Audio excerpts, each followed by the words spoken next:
திரு ராம்கி, இப்போ இந்த வெற்றி பெறக்கூடிய நம்பிக்கை என்பது எந்த விதத்திலையும் குறையல அப்படின்னு பாஜக தரப்புல இருந்து சொல்றாங்க. ஆனா தோல்வி பயம்னாலதான் இந்த பரப்புரை அப்படின்றது வந்து ஒரு டைரக்ஷன்லெஸ்ஸா போகுது அப்படின்னு இங்க ஒரு விமர்சனம் வருது. உங்களோட பார்வை? நிச்சயமா பயம் பதட்டம்லாம் இருக்கு, இரண்டு தரப்புக்குமே இருக்கு. இரண்டு தரப்புமே இப்ப சமபலத்தில் இருக்குது. நான்கு கட்ட தேர்தலுக்கு அப்புறம் இன்னைக்கு வரக்கூடிய முடிவுகள்லாம் பார்த்தீங்கன்னா எந்த பக்கம் வேணாலும் ஸ்விங் ஆகிறதுக்கான வாய்ப்புகள்லாம் இருக்குது. இப்ப இந்த பிரச்சாரங்களை பார்க்கும்போது பதற்றம் அப்படின்றது தன்னோட அகராதியிலே இல்லைன்னு சொல்றாரு திரும்ப. அவர் அதாவது பிரதமருடைய பேச்சு வந்து எனக்கு ரொம்ப வேடிக்கையாக அதிர்ச்சியாக கூட இருக்கிறது. அதாவது நீங்க இந்திய தேர்தல் வரலாற்றில் இந்த பிரச்சாரத்தை பார்த்தீங்கன்னா இதுவரைக்கும் இப்படி ஒரு மோசமான பிரச்சாரம் நடத்தப்படவே இல்லை. இதை விட அபத்தமான மோசம்னா எதை சொல்றீங்க சார்? நீங்க என்னன்னா ஒரு பிரதமர் அப்படிங்கிற ஒரு கண்ணியத்துக்குரிய இடத்துல இருப்பவர் அவர். ரெண்டு ஆப்ஷன் இருக்கு. நீங்க பிரதமர் மோடி அவர்கள் திரும்ப வெற்றி பெற்று வந்தால், மூன்றாவது முறையாக பிரதமராக வந்தால் அவர் வந்து நேருவுக்கு இணையாக வைக்கப்படுவார். அப்படிப்பட்ட ஒரு ப்ரொஃபைல் ஆக்சுவலா. ஒருவேளை தோற்றால் ஒன்றும் இல்லை, அவர் முன்னாள் பிரதமர், அதுக்கு ஒரு டிக்னிட்டி இருக்கு. ஸோ அந்த பதவிக்கு ஒரு டிக்னிட்டி இருக்கு. இது போன்ற பிரதமர் பதவி உள்ளவர்கள் இது போன்ற ஒரு இப்படி ஒரு தீவிரமான பிரச்சாரத்தை முன்னெடுத்ததே இல்லை. அந்த பதவிக்குன்னு ஒன்று இருக்கு. நீங்க பாருங்க பாஜக ஆட்சியில தான் பாத்தீங்கன்னா பிரதமர் கேபினெட் அமைச்சர் இது போன்ற இப்படியான சொல்றீங்க. எதை குறிப்பிட்டு அதை சொல்றீங்க? ஏன்னா இதுவரைக்கும் நம்ம பார்த்த கடந்த காலத்தில் பார்த்த பிரதமர்கள் தேவகவுடா உட்பட குறுகிய காலத்தில் இருந்த தேவகவுடா, ஐக்கிய குஜராத் போன்றவர்கள் கூட இந்த மாதிரி தேர்தல் காலத்தில் பிரச்சாரங்களை இந்த அளவுக்கு இறங்கி அரசியல் பேசியதில்லை. அவரோட எந்த பரப்புரையை குறிப்பிட்டு சொல்லுங்க. பொதுவா இல்ல அவங்க தேர்தலில் ஒரு டிக்னிட்டி இருக்கு. ஒரு பிரதமர் அப்படிங்கிற போஸ்ட்ல பாத்தீங்கன்னா அவங்க அரசியல் பேச மாட்டாங்க. அவங்க அரசியல் பேச தேவையில்லை. அவர்கள் கீழே இருப்பவங்க நிறைய பேர் அரசியல் பேசலாம். அவர் பேச வேண்டிய கருத்துக்களை அவர் பேசின கருத்துல நான் வந்து எனக்கு அரசியல் பேசணும்னா இல்ல அது தவறு. நீங்க இல்ல நான் அப்படி எடுத்துக்கிறேன்னா பிரதமர் மட்டும் தான் பேசணுமா? பிரதமர் தவிர எவ்வளவு பேர்? ராகுல் காந்தி தான் பேசல. அவர் மத அரசியல் பிரதமர் வேட்பாளர் கிடையாது. அவர் மத அரசியல், பிளவுவாத அரசியல் பேசுறீங்க. பாஜக ஆட்சியில் தான் பிரதமர் கேபினெட் அமைச்சராக இருந்தவர்கள். நீங்க ஏன் ஆளுநர் கூட இந்த அளவுக்கு அரசியல் பேசிக் கொண்டிருக்கிறார்கள்? தேர்தல் காலங்கள் தவிர மற்ற காலங்களும் பேசினாங்க. நம்ம அது தனி விமர்சனம், அது தனியாக வச்சுப்போம். ஆனா இது ஒரு அவநம்பிக்கை ஏற்படுத்துகிறது. நீங்க ஏன் இவ்வளவு பெரிய விஷயங்களை செய்ய வேண்டும்? உங்களுக்கு பெரிய படைப்பலம் இருக்குது. அவங்க பேசிட்டு போட்டோம். நான் அவர் சொன்ன கருத்துக்களில் நான் எந்த விமர்சனம் வைக்கல. அந்த கருத்துக்களை அவருடைய பாஜக சேர்ந்தவர்கள், நான் உதாரணத்துக்கு இந்த பேனல் எடுத்துங்க, திரு செல்வி அவர்கள் தமிழகம் அறிந்த மிகப்பெரிய ஒரு ஜோதிட நிபுணர், அஸ்ட்ராலஜர், ஒரு இளம் மருத்துவர் இருக்காங்க. இவர்கள் பேசக்கூடிய கருத்துக்களை அவங்க கட்சி சார்பை சேர்ந்தவங்க யாரும் பேசிட்டு போலாம். ஆனா இவர்கள் வாயிலிருந்து வரும்போது அதுக்கு ஒரு கூடுதல் ஒரு வேல்யூ இருக்கு.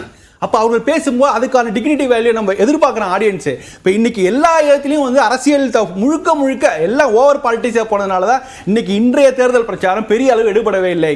மக்கள் வந்து விவாதங்களை பார்க்க கிடையாது, அவன் ஐபிஎல் போய் பார்க்குறான். அதனாலதான் மஞ்சுமல் பாய்ஸும் அரண்மனை போறலாம் நல்லா ஓடிட்டு இருக்குது. நீங்க எடுபடலன்னு சொல்றீங்க. இப்பவே அது காரணம் என்ன? விவாதங்கள்ல பேசப்பட்ட விஷயங்கள் திரும்ப அதே விஷயங்கள் தான் பேசிட்டு இருக்கோம். கடந்த 5 ஆண்டுகள் 10 ஆண்டுகள் என்ன பேசிட்டு இருந்தாங்களோ அதை தான் பேசிக் கொண்டிருந்தார்கள். அதை தவிர வேற எதுவும் புதுசா பேசவே இல்லை. அது தமிழ்நாட்டு அரசியல் பிரச்சாரத்திலும் சரி, இன்றைய அளவு 4 கட்ட பிரச்சாரத்திலும் சரி, எந்த விதமான புதுமையான விஷயங்களை பேசப்படவில்லை. காங்கிரஸ் என்ன பேசியிருக்கேன் நியாயங்கிறாங்க.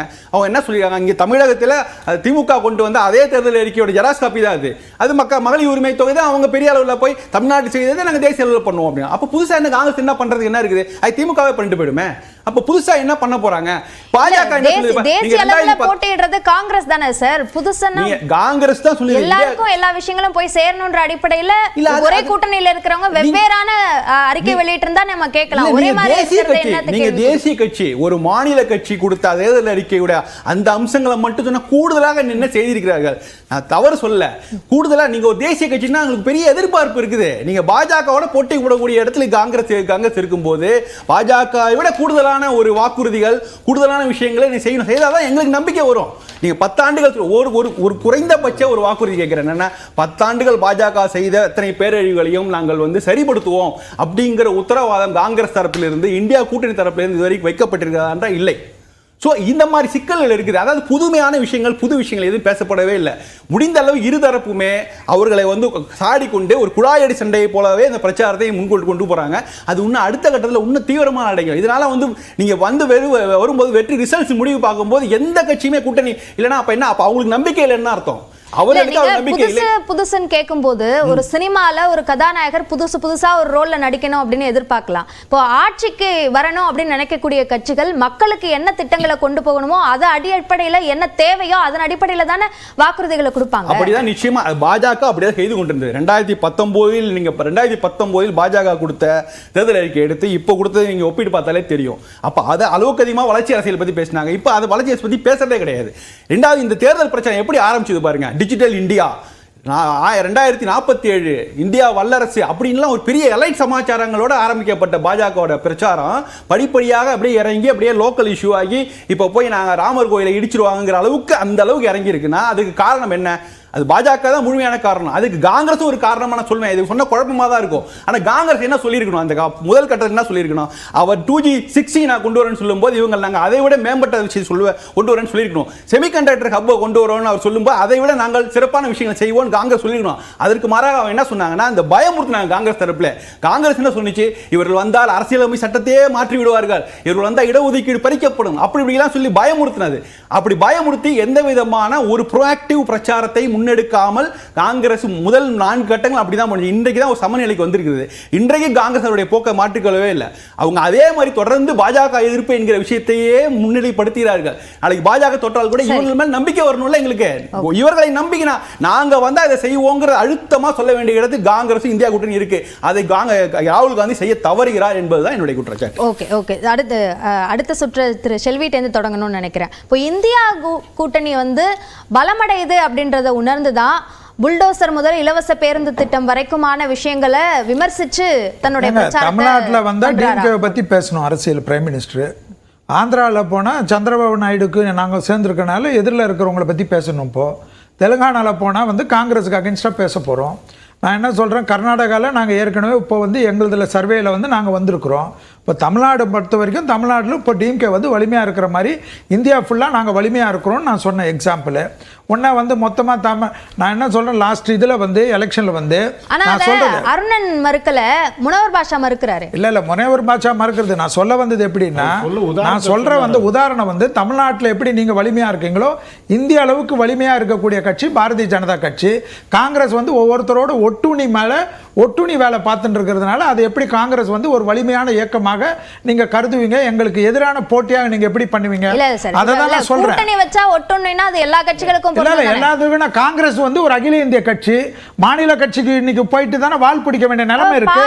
பாரதிய ஜனதா கட்சி வந்து இன்னைக்கு பாரதிய ஜனதா கட்சி தாங்க இந்தியாவுல பெரிய கட்சி. உங்க கூட்டணியில இருக்கிற தமாக வச்சுட்டே நீங்க எப்படி பேசுறீங்க? யாரா இருந்தாலும் சரி நாங்க அதாவது மோடியை பொறுத்தவரை கூட்டணி கட்சிகளை மதிக்கக்கூடியவர். வாரணாசியில் வேட்புமனு தாக்கல் செய்யும்போது தமிழ்நாட்டில் இருக்கிற தேசிய ஜனநாயக முடியாதீங்க. நான் என்ன சொல்ல வரேன்னு கேட்க மாட்டேன்றீங்க. நான் சொல்ற வருது என்னன்னா, அகில இந்திய அளவில் காங்கிரஸுக்கும் இப்ப பிஜேபிக்கும் இருக்கக்கூடிய வலிமை பத்தி பேசுறோம். அப்ப எங்களுடைய வலிமை வந்து மகத்தான வலிமைன்னு சொல்றோம். நாங்க எந்த இடத்துல இல்லை, எங்களை மோடிக்கு இப்ப நாங்க பிரைம் மினிஸ்டர் சொல்றோம். மாசம் நீங்க வந்து ஒரு கட்சியில இருக்கவங்க நீங்க பிரைம் மினிஸ்டர் நீங்க சொல்றீங்க. நாங்க வந்து எங்க சரி யார் இல்ல சொல்லாததெல்லாம் பேசுறீங்க. நான் பேசுறேன், நீங்க அவதூறு பேசுறீங்க. நான் பேசுறேன். ஒரு மாசத்துக்கு ஒரு பிரதமர்னு சொல்லுங்க. இல்ல ஸ்டாலின் பிரதமர் சொல்லுங்க. ஒரு மாசத்துக்கு இல்ல ஸ்டாலின் பிரதமர் சொல்லுங்க. இல்ல ஸ்டாலின் பிரதமர் சொல்லுங்க. தெரியலனா அமைதியா பிரதமர் இல்ல நீங்க மறுத்துக்கலாம். நீங்க அவதூற பரப்புறது திமுகவுக்கு வந்து ஒருத்தர் பேசுறதுக்கு விடுறதுக்கு போய் பேச விட மாட்டோங்க. ஆமா நாங்க போய் பேச விட மாட்டோம். ஹரிச்சந்திரன் வீட்டுக்கு பக்கத்து வீட்டுல வந்திருக்காங்க. அதெல்லாம் விடலாம் கூடி நாங்க பேசுவோம். அப்ப நீங்க பேசுறது விட மாட்டோம். நீங்க பிரதமர் முதல்ல கொண்டு போய் பேசுறீங்க. பாஜகவுடைய மூலனால பேசிட்டு இருப்போம். போய் பேசுங்க. ஒரு தேவையாவது. போய் பேசுங்க. நான் என்ன சொல்றேன், பிரதமர் பேசி முடிச்சிரட்டும். பிரதமர் வரும்போது நீங்க அத மறுத்துக்கலாம். பிரதமர் போய் பேசுங்க சார். நாங்க கிட்ட தேர்தல் முடிஞ்சிடுச்சு. இப்ப கூட பிரதமர் வேட்பாளர் யாருன்னு சொல்றதுக்கு முடியல. நாங்க ஆரம்பத்துல இருந்து சொல்லிட்டு வரோம். இல்ல அமித்ஷா சொல்றாரு ராகுல் காந்தி பிரதமர் வேட்பாளர். ராகுல் காந்தி பிரதமர் வேட்பாளர் அமித்ஷா எல்லாம் சொல்ல. எங்களுக்கும் காங்கிரஸுக்கும் ஏன்னா அதிகமான தொகுதியில நிக்கிறனால மோடி வர்சஸ் ராகுல் அப்ப எந்த அடிப்படையில சொல்றாரு? அதாவது இப்ப யார் அதிகமா நிக்கிறாங்களோ அவங்க தான் அவங்களுடைய இதை தான் பேச முடியும்.